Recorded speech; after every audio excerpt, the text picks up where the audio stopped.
Hi, my name is Shawn Ibarra and I'm from class 1B. Hi, my name is Shane Ibarra and I'm from 1A. And today we are going to be explaining the 17 functional movements of the muscular system. The first movement is called the flexion. The joint movement, this movement is called the ankle joint, and the muscles involved is the tibialis anterior muscle. The agonist is the extensor digitorum longus, and the antagonist is the tibialis posterior peroneus longus. It goes along the sagittal plane, and the real-world application is just like kicking a ball. The next movement is called the plantar flexion. The joint also the ankle joint and the muscles is the gastrioimus and soleus. The agonist is the tibialis posterior, known as longus, and the antagonist tensor digitorum longus. It moves along the sagittal plane, and the example is just like stretching. This movement out the flexion.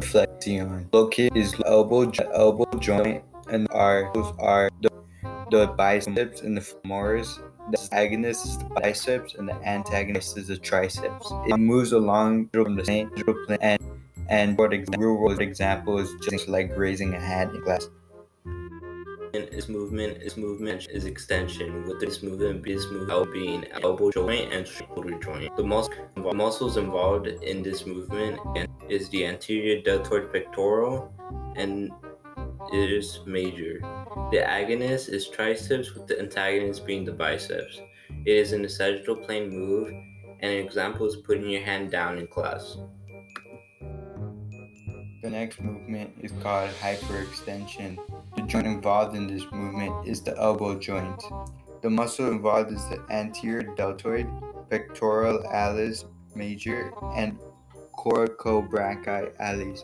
The agonist is the triceps and the antagonist is the bicep. It moves along the sagittal plane and, for example, it is like reaching for a wallet. The next movement is called abduction. The joint involved in this movement is the hip. The muscles included is the supraspinatus deltoid, trapezius, and serratus anterior. The agonist is gluteus medius and minimus tensor fascia latae, and the antagonist is the adductor group.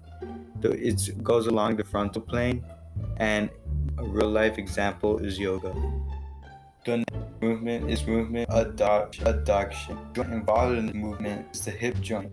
The muscles involved is the gluteus medius, the gluteus minimus, the tensor fasciae latae, and sartorius. The agonist is the adductor, the longus, magnus, and brevis. The antagonist is the gluteus medius and minimus. It goes along the frontal plane, and a real life example is after yoga. The next movement is called eversion. The joint involved in this is the ankle joint. The muscles are the peroneus longus and the peroneus brevis. The agonist is the peroneus longus and the peroneus brevis. The antagonist is the tibialis anterior and the tibialis posterior. It goes along the frontal plane, and a real life example is if the ankle is twisted. Movement is the inversion movement. The joint involved in this movement is the ankle joint. The muscles is the tibialis anterior, the tibialis posterior. The agonist is tibialis anterior and tibialis posterior. The antagonist is the peroneus longus and the peroneus brevis. It goes on the frontal plane, and for example, it's like getting your ankle twisted the other way. The, the next movement is called the radial deviation. The joints involved in this movement is the radiocarpal joint and the midcarpal joint.